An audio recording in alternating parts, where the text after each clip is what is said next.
Here's the deal. I need a cat sitter for a couple of nights a week, maybe 3.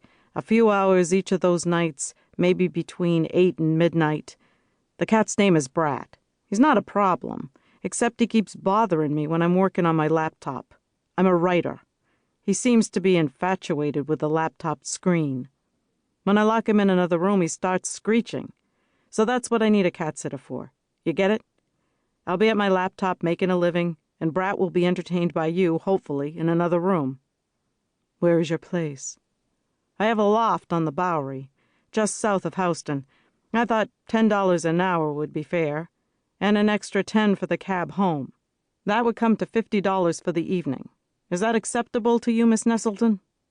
Usually, I wouldn't consider it immediately acceptable, just on general principle. But times were bad. Are you air-conditioned, Mr. Montag? To the hilt. We have a deal. Good. Tomorrow night? Fine. By the way, I never used a cat sitter before. Am I supposed to provide food for you? I laughed.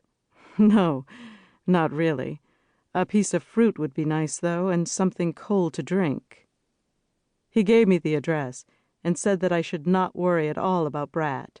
Except for his laptop fetish, he was a delightful creature. Of course, I had heard such claims before.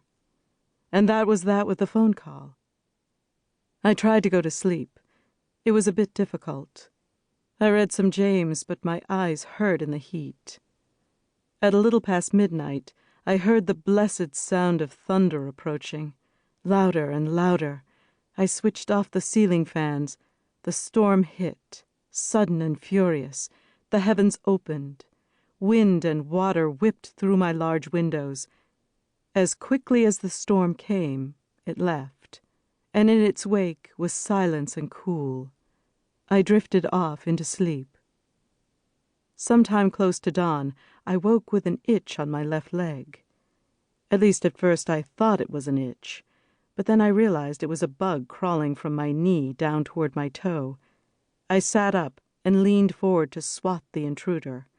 Then I saw to my horror that it was a baby mouse crawling down my leg. I mean a very tiny and very young baby mouse. Now, intellectually, I love and admire all God's creatures, rodents included. But in the real world, I had become deathly afraid of them, like the stereotypical dizzy blonde who screams and climbs up on a chair at the sight of a mouse. It happened very suddenly about 2 years ago. I don't know why. Maybe some complex reaction to aging. What was really interesting about my newly formed mouse fear was that it only became severe when I was alone, or lonely, or feeling abandoned by humans. Anyway, I gave out one of those stereotypical squeaks of horror, half moan, half scream, all embarrassing. It would be hard for anyone hearing such a performance to know that the performer, as a girl, had calmly eaten breakfast every morning in a Minnesota farmhouse, with clearly visible field mice chattering on a nearby kitchen shelf, looking for sugar.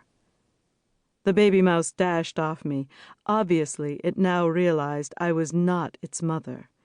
It scooted under the dining room table, where it just stopped, and waited by one of the legs.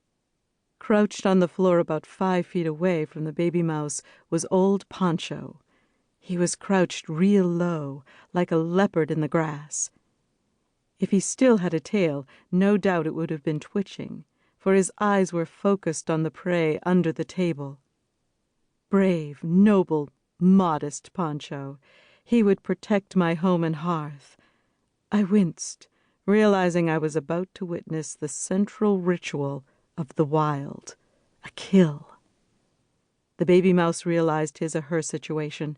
It remained absolutely still under the gaze of that ferocious stalker Poncho. Then the baby mouse made his move toward the closet, where there were enough holes around the perimeter to move a regiment of full-grown mice. Now, I thought, it's going to happen now. I braced myself for the carnage. Poncho didn't move. He just sat there and watched the little mouse disappear. I felt a sudden rage. I screamed at him. "You coward! You